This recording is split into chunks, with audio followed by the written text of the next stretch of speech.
Ribuan tahun lalu, di tengah luasnya samudera yang belum punya nama, dan sebelum bahasa pertama diucapkan di pulau-pulau ini, manusia-manusia pertama mulai melangkahkan kaki dari benua lain, menyeberang laut, dan menuju tanah yang kelak disebut Nusantara. Ketika itu, Nusantara hanyalah gugusan daratan luas yang menyatu dengan Asia Tenggara, dikelilingi hutan lebat, gunung berapi yang bergemuruh, dan hewan-hewan purba yang kini hanya tersisa di buku sejarah. Mereka tak tahu bahwa perjalanan ini akan mengubah wajah dunia.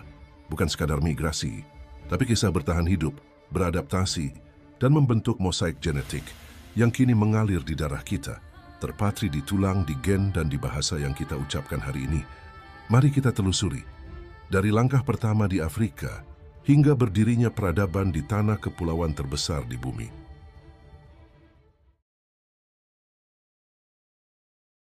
Semua manusia modern, Homo sapiens, berasal dari Afrika Timur sekitar 200.000 tahun lalu. Dari sanalah mereka mulai menyebar, didorong oleh perubahan iklim, kelangkaan sumber makanan, dan rasa ingin tahu yang tak terbendung. Gelombang pertama keluar Afrika sekitar 70.000 tahun lalu menyusuri pesisir Samudra Hindia. Mereka menyeberang lewat jalur pesisir Asia Selatan, bergerak terus ke arah timur hingga mencapai wilayah yang kini disebut Asia Tenggara. Dan sekitar 50.000 tahun lalu, mereka tiba di Nusantara. Mereka adalah nenek moyang jauh kita, pemburu pengumpul yang cerdas, beradaptasi dengan cepat, dan mulai mengembangkan tradisi serta bahasa awal. Jejak arkeologis seperti alat batu dan sisa-sisa kerangka di berbagai gua purba menunjukkan bahwa mereka adalah pelaut awal meski kapalnya sederhana. Mereka bukan sekadar pemburu, tapi penjelajah alam yang mampu membaca arah angin dan arus laut. Tapi Nusantara bukan sekadar kepulauan. Ia adalah jembatan antara dua dunia, Asia dan Australia, yang membuatnya menjadi titik strategis migrasi manusia purba. Sebelum manusia modern tiba, wilayah ini sudah dihuni oleh spesies lain seperti Homo erectus di Jawa dan Homo floresiensis di Flores yang tiba di wilayah ini sekitar 1,5 hingga 2 juta tahun lalu. Mereka tidak datang dengan perahu, melainkan menyusuri daratan luas Sunda Shelf, yang kala itu masih menyatu dengan Asia.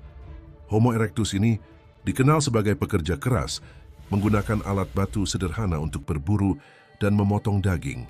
Namun mereka bukan nenek moyang langsung kita.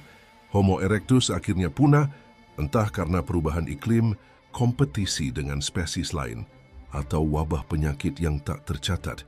Yang jelas, setelah mereka, Nusantara menjadi panggung kedatangan generasi manusia baru, Homo sapiens.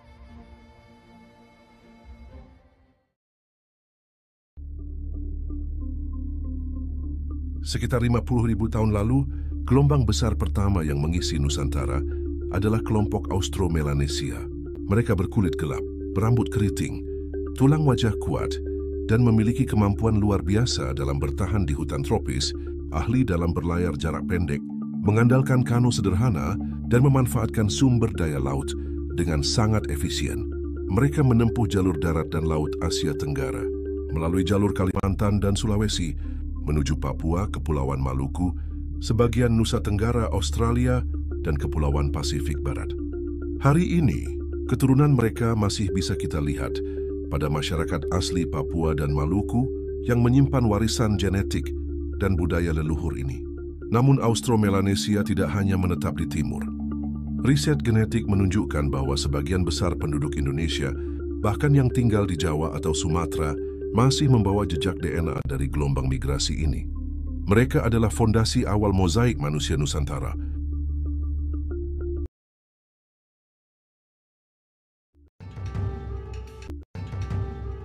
Sekitar 4.000 sampai 3.500 tahun lalu, gelombang migrasi baru yang revolusioner datang dari Taiwan dan Filipina. Mereka dikenal sebagai penutur bahasa Austronesia, leluhur bangsa-bangsa yang hari ini tersebar dari Madagaskar di barat hingga Pulau Paskah di timur. Berbeda dengan Austro-Melanesia, mereka membawa teknologi pertanian yang belum dikenal di Nusantara sebelumnya, perahu layar bercadik yang lebih maju, bahasa yang terstruktur, dan sistem navigasi bintang yang canggih. Migrasi mereka adalah salah satu ekspansi budaya terbesar dalam sejarah manusia. Gelombang ini mengubah segalanya, menyebar cepat ke seluruh kepulauan, dari Sumatera hingga Papua, bahkan ke Madagaskar dan Pasifik. Mereka membawa bahasa yang kemudian berkembang menjadi bahasa Melayu yang menjadi lingua franca selama berabad-abad. Pertemuan antara Austronesia dan Austromelanesia menghasilkan perpaduan unik dari segi budaya, bahasa, hingga genetik. Di barat Indonesia, pengaruh Austronesia lebih dominan, sementara di timur, warisan Austromelanesia masih kuat.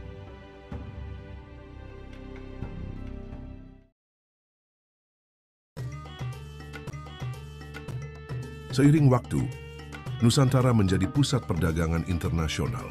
Dari abad pertama Masehi, pedagang India, Tiongkok, Arab, dan kemudian Eropa singgah, membawa rempah, agama, dan tentu saja gen baru.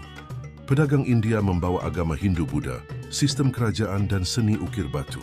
Dari Cina datang teknik pembuatan keramik, logam, dan konsep administrasi yang rapi. Sejak abad ke-13, pedagang Arab dan Persia mulai datang membawa agama Islam, jaringan perdagangan rempah, dan sistem pendidikan baru berbasis madrasah. Para pedagang ini bukan hanya datang dan pergi. Banyak yang menetap, menikah dengan penduduk lokal, dan menurunkan keturunan berdarah campuran. DNA penduduk pesisir Nusantara hari ini mencerminkan campuran rumit dari berlapis-lapis interaksi ini. Setiap pelabuhan adalah titik pertemuan manusia dari berbagai penjuru dunia, dan setiap generasi menambah lapisan baru pada komposisi genetik kita. Migrasi ini bukanlah gelombang masif seperti Austronesia, tapi mereka meninggalkan jejak yang kuat dan akulturasi budaya yang menghasilkan keragaman seni, kuliner, dan arsitektur yang menjadi ciri khas tiap pulau.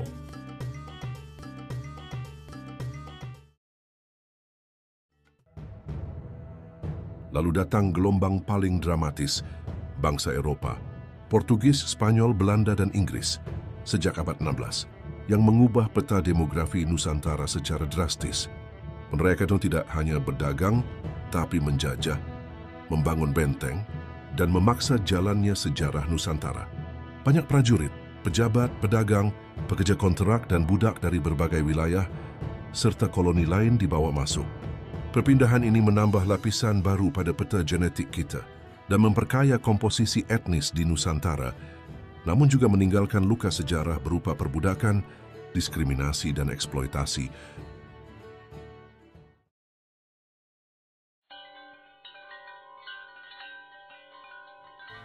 Kini, genetik manusia Nusantara adalah perpaduan luar biasa selama puluhan ribu tahun migrasi. Dari Austromelanesia, Austronesia, dan jejak migrasi dari 4 penjuru dunia.